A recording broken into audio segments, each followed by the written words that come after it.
First of all, like always, I want to thank you guys for coming out and covering Penn State football. I want to give Michigan a bunch of credit. Obviously, really good football team that we battled for 4 quarters. I thought defensively we did enough to give us a chance to win the game. Really limited points and limited explosive plays, obviously, there until the end. From a special teams perspective, I thought we were aggressive, called the game in a way that we felt like we were going to give us a chance to win. One play which led to some points, and then obviously one fake that did not. On offense, we were able to move the ball, but obviously too many situations where we had to settle for field goals in the red zone. We got to find a way to score more touchdowns, obviously. In 2021, you got to be able to score touchdowns. So give Michigan a bunch of credit. We battled. That's a good football team, but we didn't find a way to win the game. Jim Coles and Mark Brennan. Coach, your offensive line gave up a lot of pressures and hits on Sean, but they ran the ball pretty effectively. I thought, Mark, how do you think they did against a ferocious defensive line? Yeah, we knew their defensive ends were going to be a problem. We had plans to chip them for most of the day.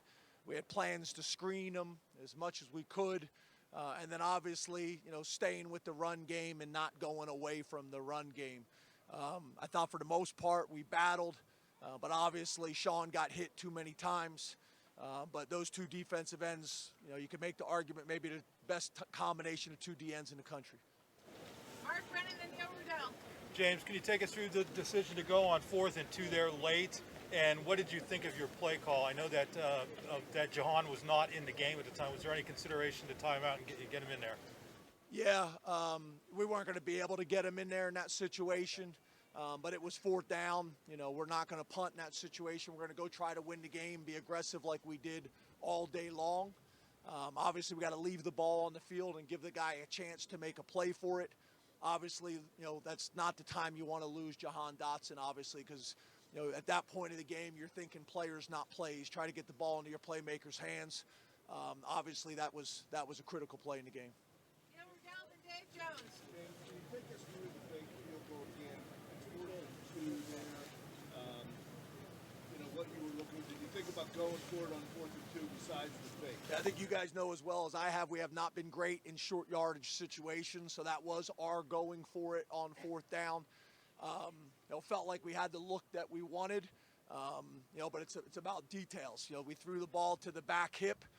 Jordan's not the type of guy that's going to be able to catch a ball that's thrown behind him and still be able to outrun the defense. We just got to clean it up. The margin of error is really small. Obviously, we're playing a bunch of really good teams, especially on this side of the conference.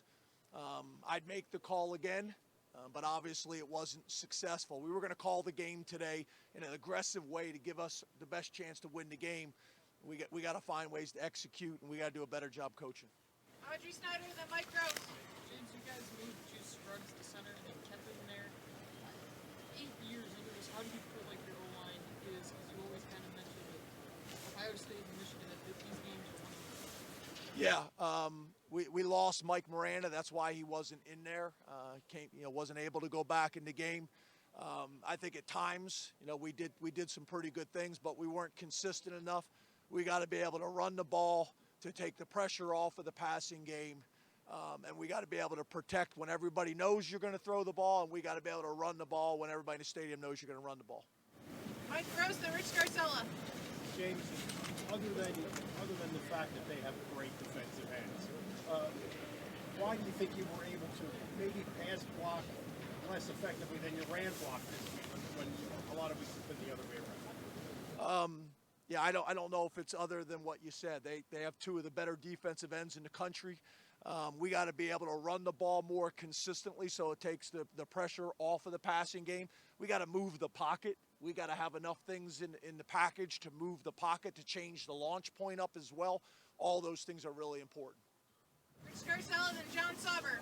James, how significant, how disappointed were you when you couldn't convert the turnover into a touchdown for 15 yards? Yeah, that red zone. We moved the ball down to the red zone, got a turnover in the red zone, got to be able to score touchdowns. I'm not telling you anything you don't know.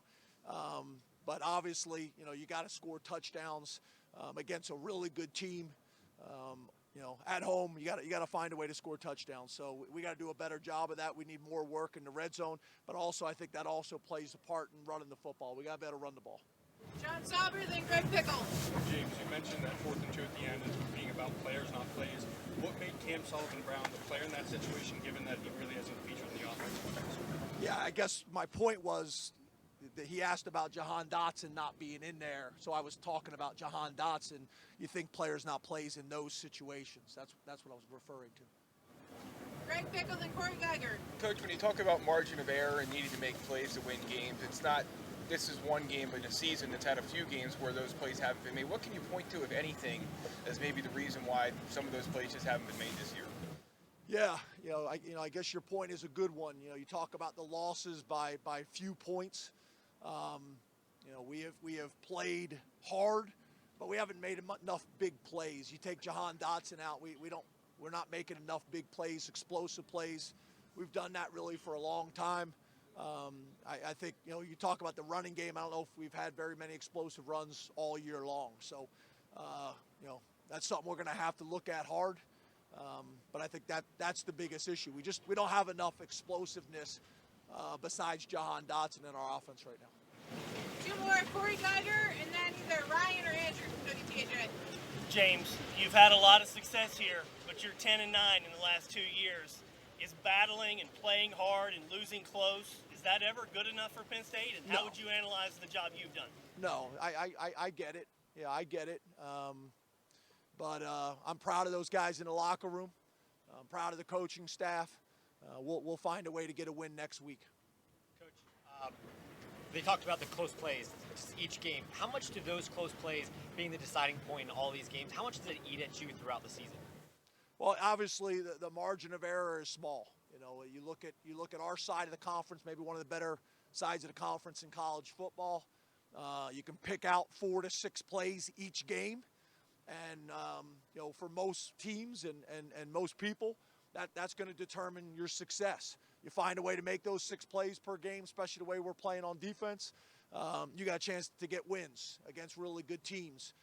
And we have not made those 6 plays, 4 to 6 plays a game consistently enough this season. Thank you, Coach. Thank you. Thanks.